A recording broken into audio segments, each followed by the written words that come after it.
क्या आपको कभी ऐसा महसूस हुआ है कि आपका दिमाग कभी रुकता ही नहीं, जैसे भीतर एक लगातार चलने वाला इंजन हो जो बंद ही नहीं होता, हर वक्त कुछ न कुछ सोचता रहता है। कभी कल की चिंता, कभी बीते हुए कल का पछतावा। आप सोने की कोशिश करते हो, मगर नींद से पहले आपका दिमाग हजार सवालों की कतार लगा देता है, जैसे कि अगर मैं फेल हो गया तो, क्या मैंने आज ठीक किया, लोग मेरे बारे में क्या सोचते होंगे। और बस ये सोच की ट्रेन रुकती ही नहीं। कभी कभी लगता है जैसे सिर के अंदर एक तूफान चल रहा हो, जहां हर विचार, हर चिंता, हर डर एक दूसरे से टकरा रहे हो। और सबसे बुरा तब लगता है जब कोशिश करने के बावजूद तुम खुद को शांत नहीं कर पाते। ये बेचैनी, ये हलचल जैसे तुम्हारे भीतर घर बना चुकी हो। लेकिन सवाल ये है, जब चारों तरफ इतनी भाग दौड़ है, जब हर कोई किसी न किसी दौड़ में है, तो शांत रहना क्या वाकई संभव है? जब हर कोई कुछ पाने के लिए भाग रहा है, तो क्या ठहरना मतलब पीछे रह जाना है? हम सोचते हैं कि शांति बाहर से मिलेगी, किसी सफलता से, किसी रिश्ते से, किसी मंजिल से। लेकिन क्या वाकई ऐसा होता है? इतिहास में देखो, गौतम बुद्ध, चाणक्य या फिर अर्जुन जैसे लोग, वे भी इसी दुनिया में रहते थे जिसमें हम हैं। उनके पास भी संघर्ष थे, लोग थे, तनाव थे, फिर भी वे ऐसे स्थिर थे जैसे कोई शांत झील का पानी। क्या उनके पास कोई जादू था? नहीं, उनके पास सिर्फ एक चीज थी, मन पर नियंत्रण। उन्होंने सीखा था अपने विचारों को अपने आदेश में रखना, न कि उनके गुलाम बनना। और यही अंतर था उनके और बाकी दुनिया के बीच। कभी कभी सोचो, अगर बुद्ध और चाणक्य अपने मन को संभाल सकते थे, तो हम क्यों नहीं कर सकते? क्यों हम छोटी छोटी बातों पर टूट जाते हैं? क्यों चिंता और डर हमें अपनी मुट्ठी में जकड़ लेते हैं? सच्चाई यह है कि जब हमारा मन अशांत होता है, तो वह हमें गलत फैसले लेने पर मजबूर करता है। हम गुस्से में बोल देते हैं, जल्दबाजी में निर्णय ले लेते हैं और बाद में पछताते हैं। धीरे धीरे वही बेचैनी हमारी आदत बन जाती है और जिंदगी से सुकून गायब हो जाता है। तो सवाल यही है, क्या आज की इस भागदौड़ में हम सच में अपने दिमाग को शांत रख सकते हैं? उत्तर है हाँ, बिल्कुल रख सकते हैं। और यही अंतर था उनके और बाकी दुनिया के बीच। कभी कभी सोचो, अगर बुद्ध और चाणक्य अपने मन को संभाल सकते थे, तो हम क्यों नहीं कर सकते? क्यों हम छोटी छोटी बातों पर टूट जाते हैं? क्यों चिंता और डर हमें अपनी मुट्ठी में जकड़ लेते हैं? सच्चाई ये है कि जब हमारा मन अशांत होता है, तो वह हमें गलत फैसले लेने पर मजबूर करता है।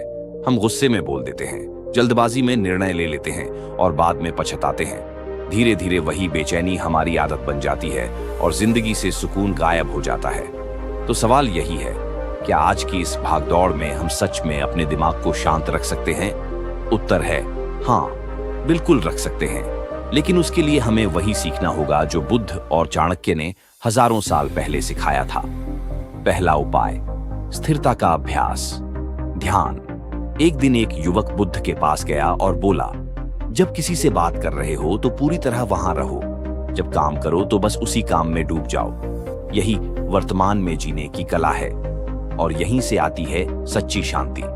तीसरा उपाय, धैर्य और संयम, चाणक्य की सीख। अब बात करते हैं आचार्य चाणक्य की। वे राजनीति, युद्ध और रणनीति के माहिर थे, फिर भी उनका मन हमेशा स्थिर रहता था।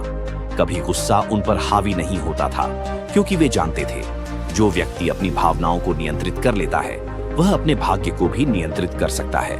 एक बार चाणक्य ने कहा था, धैर्य वह गुण है जो हर तूफान में भी तुम्हें स्थिर रखता है। उन्होंने एक कहानी सुनाई। एक शिकारी जंगल में शिकार करने गया। उसने देखा एक हिरण सामने है, लेकिन तभी झाड़ियों में एक शेर भी दिखा। अगर वह हिरण पर निशाना लगाता तो शेर हमला कर सकता था। अगर शेर पर निशाना लगाता तो हिरण भाग जाता। उसने कुछ पल अपनी सांस रोकी, अपने दिमाग को शांत किया और फिर सही निर्णय लिया, जिससे उसकी जान बच गई। यही होता है धैर्य, सही समय पर सही निर्णय लेने की कला। जब भी तुम्हें लगे कि मन बहुत बेचैन है, तब रुक जाओ। जल्दबाजी में फैसला मत लो, पहले खुद को स्थिर होने दो, फिर निर्णय लो, क्योंकि स्थिर मन ही सही रास्ता दिखाता है। चौथा उपाय, मन को काम में लगाओ। चाणक्य कहते थे, व्यस्त दिमाग कभी अशांत नहीं होता। अगर तुम्हारा मन चिंता में फंसा है, तो उसे कोई सार्थक काम दो, कुछ नया सीखो, कोई कला अपनाओ, लेखन, चित्रकला, योग या सेवा, कुछ भी जो तुम्हें वर्तमान में रखे। और अगर कुछ भी न करना चाहो तो प्रकृति से जुड़ो, पेड़ों के बीच जाओ, हवा में सांस लो, आसमान को देखो, चुप रहो, क्योंकि प्रकृति वो दर्पण है जहां मन खुद को पहचानता है। जो प्रकृति से जुड़ता है वह कभी अशांत नहीं रहता। 5वां उपाय, जीवन शैली में संतुलन। तुम्हारा खान पान, तुम्हारी नींद, तुम्हारी आदतें, ये सब तुम्हारे मन पर असर डालती हैं। रात भर जागना, ज्यादा स्क्रीन टाइम, जंक फूड, ये सब तुम्हारे दिमाग की शांति को चुरा लेते हैं। अगर सच में सुकून चाहिए तो खुद से एक वादा करो, जल्दी सोना, जल्दी उठना, सात्विक भोजन करना, हर दिन थोड़ा योग या प्राणायाम और कुछ पल प्रकृति के नाम। बस इतना करने से तुम्हारा मन खुद ब खुद हल्का और स्थिर हो जाएगा। और अगर कभी ऐसा लगे कि तुम्हारे बस में कुछ चीजें नहीं हैं, तो उन्हें लेकर परेशान मत हो। जो तुम्हारे नियंत्रण में है उस पर काम करो, बाकी को जाने दो, क्योंकि चिंता किसी समस्या को हल नहीं करती, बल्कि खुद एक नई समस्या बन जाती है। एक दिन गुरु ने अपने शिष्य से कहा, यह बीज देखो, अगर इसे मिट्टी में डालो, पानी और धूप दो, तो यह एक विशाल वृक्ष बन जाएगा। लेकिन अगर इसे मुट्ठी में बंद रखो तो यह कभी नहीं उगेगा। तुम्हारा मन भी ऐसा ही है, गुरु बोले। जितना तुम इसे पकड़ने की कोशिश करोगे, यह उतना भागेगा, लेकिन जब तुम इसे समझोगे तो यह तुम्हारा सबसे बड़ा साथी बन जाएगा। शांत मन कोई जादू नहीं है, यह एक अभ्यास है, एक साधना। अगर तुमने इसे साध लिया तो कोई भी परिस्थिति तुम्हें हिला नहीं सकती। याद रखो, दुनिया का सबसे ताकतवर व्यक्ति वह नहीं है जो दूसरों को जीतता है, बल्कि वह है जो खुद को जीत लेता है। अब फैसला तुम्हारे हाथ में है। क्या तुम अपने विचारों के गुलाम बने रहोगे या अपनी शांति के मालिक बनोगे? क्योंकि सुकून बाहर नहीं, तुम्हारे भीतर है। बस उसे देखना सीखो, वही तुम्हारी सच्ची ताकत है।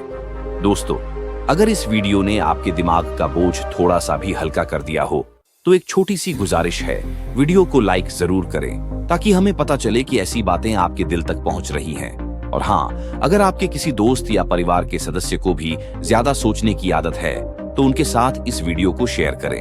क्या पता आपका एक छोटा सा शेयर किसी की जिंदगी में बड़ी राहत ले आए, किसी की रातों की बेचैनी को सुकून में बदल दे। अगर आप पहली बार आए हैं, हमारे चैनल पर आए हैं, तो सब्सक्राइब जरूर करें, क्योंकि यहाँ हम हर कहानी के जरिए आपके दिल और दिमाग दोनों को छूने की कोशिश करते हैं। कभी मोटिवेशन के जरिए, कभी जिंदगी के सच्चे एहसासों के जरिए। तो मिलते हैं अगली कहानी में एक नई सोच, एक नई प्रेरणा के साथ। तब तक अपना ध्यान रखें और याद रखें, जिंदगी तभी खूबसूरत लगती है जब दिमाग शांत हो और दिल मुस्कुरा रहा हो। दोस्तों, अगर आपको यह कहानी के बताए हुए रास्ते पर चलते हैं, तो आप भी अपना ओवरथिंकिंग को कम कर सकते हैं। हमें उम्मीद है कि आप इस स्टोरी के माध्यम से अपना बेहतर जीवन जी सकते हैं, बेहतर नींद ले सके और भी बहुत कुछ। तो आप इस कहानी को लाइक करके हमारे चैनल को सब्सक्राइब और शेयर करें उनके साथ जो परेशान है इस ओवरथिंकिंग को लेकर।